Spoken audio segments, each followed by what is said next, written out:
Dear President Obama, Guam has proven its ability of self-government since electing both its executive and legislative leaders since 1970. The Calvo administration is committed to pursuing a political status that speaks to the will of the people. This is an excerpt from a letter that the Commission on Decolonization, with Governor Eddie Calvo as its chairman, will be sending to President Barack Obama. Today, at the call of Governor Calvo, the Commission on Decolonization met for the first time in 8 years. Commission members had a lot of items they wanted to discuss to make up for lost time, and they got to work immediately making and passing various motions.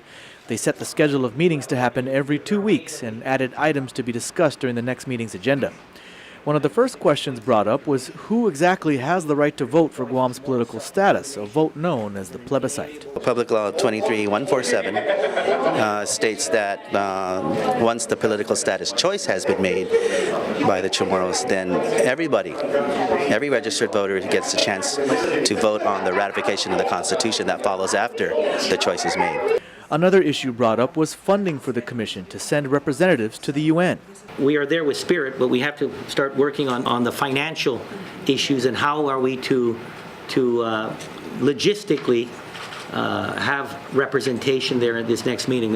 But you would have the at least from the point of view of the governor, a commitment that we will look towards whatever resources we have available, and if necessary, look towards the legislature if some sort of appropriation bill is necessary. The Commission decided to send its executive director, Eddie Alvarez, and Speaker Judy Wonpat to the UN's next meeting on decolonization in October, provided that there's money available for the trip.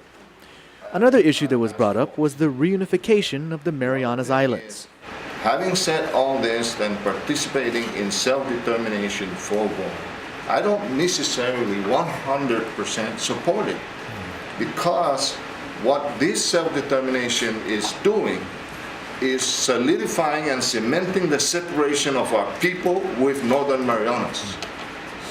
As a whole, we should be discussing first how to get together with our brothers and sisters. This is a family issue.